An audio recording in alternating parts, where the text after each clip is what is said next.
Good question.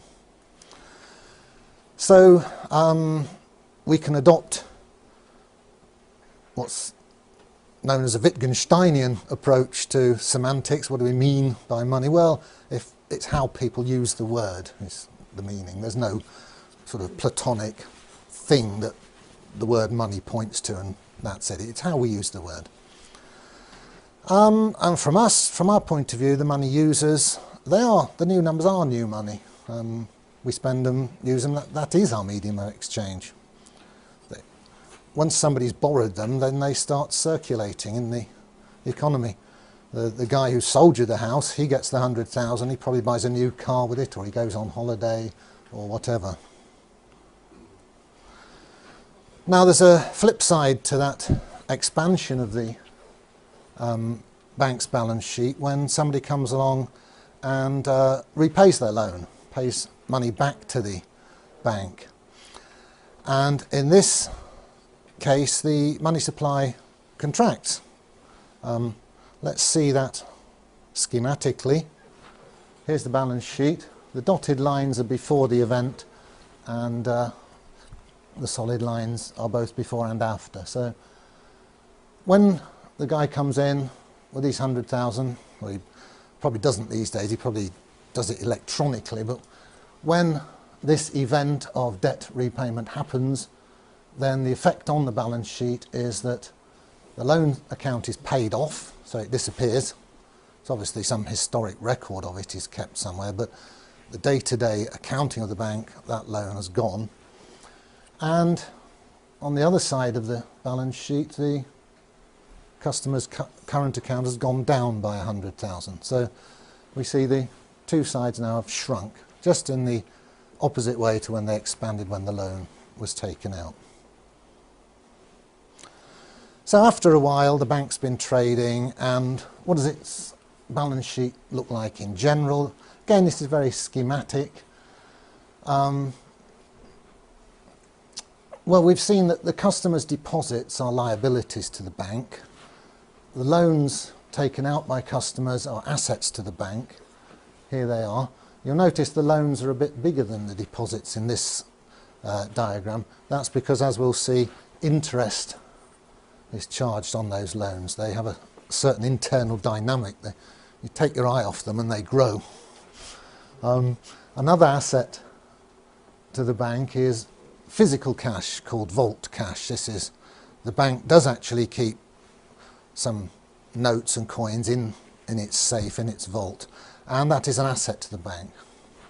So we notice the difference between electronic money and physical money here, that whoever actually has ownership of physical cash, that's an asset to that entity, be it the bank or people outside the bank.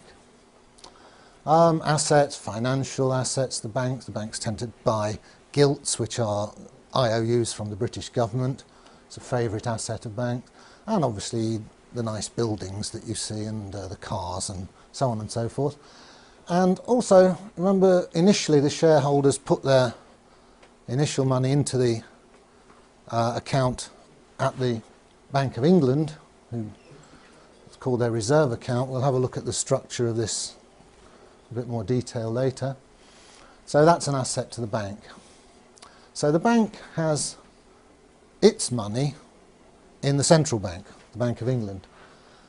The bank's customers have their money in the commercial bank. And on the commercial bank's balance sheet, the bank's money is an asset and the customer's deposits is a liability. Other liabilities that banks have, well, they have all the usual expenses of any business. They owe tax, they have to pay electricity bills, etc., etc.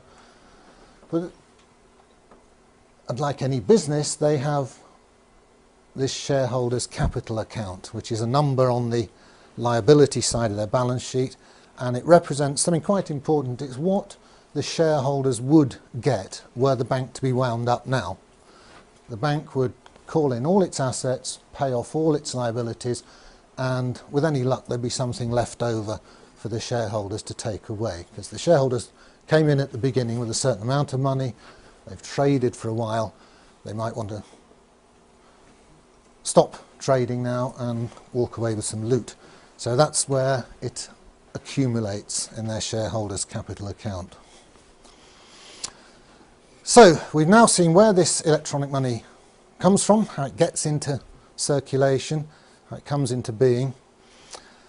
And looking back, you can see that bit by bit in the past, it's all been borrowed into existence by somebody.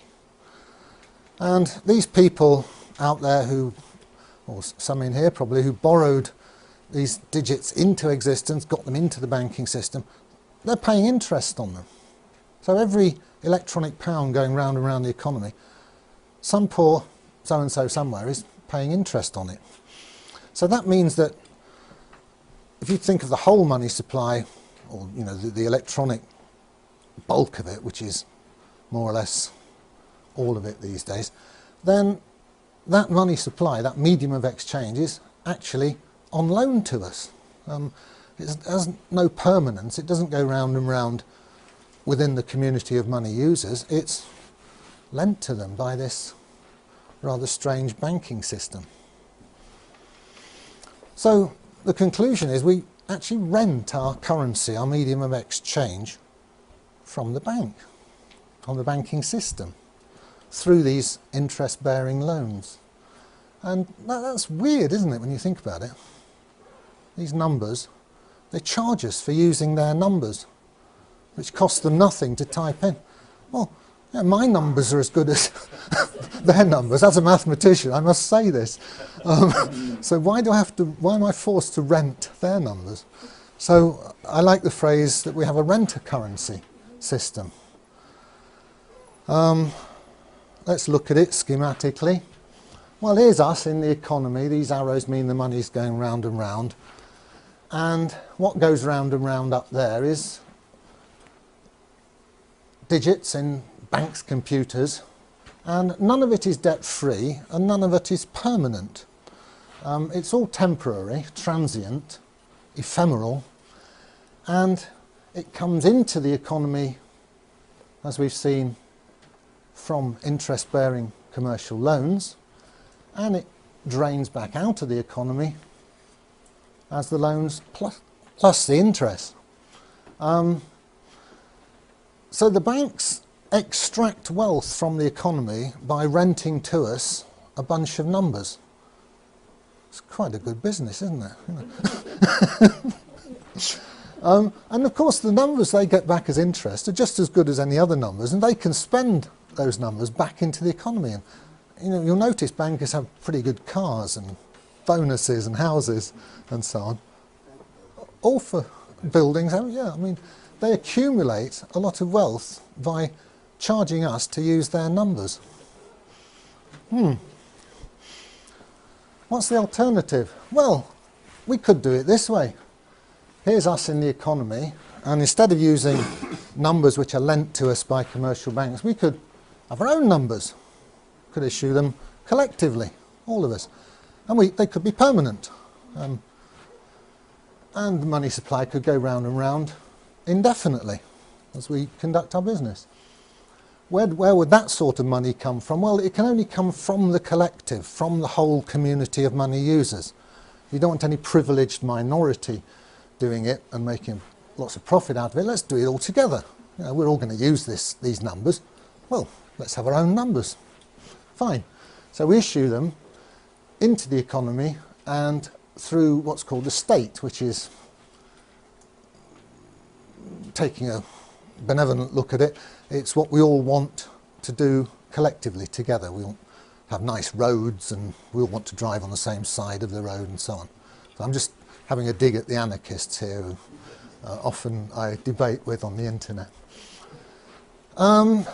So collectively we can provide our own medium of exchange, our own bunch of numbers at negligible cost. You know, you have to pay some guy to type them in, sure, but it's not a big expense. So that's the alternative which we're all working towards. Let's not knock debt-based money per se. We're just knocking commercially issued debt-based money. But there is an argument that any money system needs to be a bit flexible. needs to expand and contract.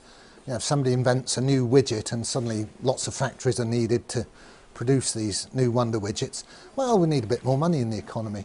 Well, we can still do that. We collectively, through the state, can lend money into the economy as well as spend money into the economy. So it's not a problem. This is a counter argument to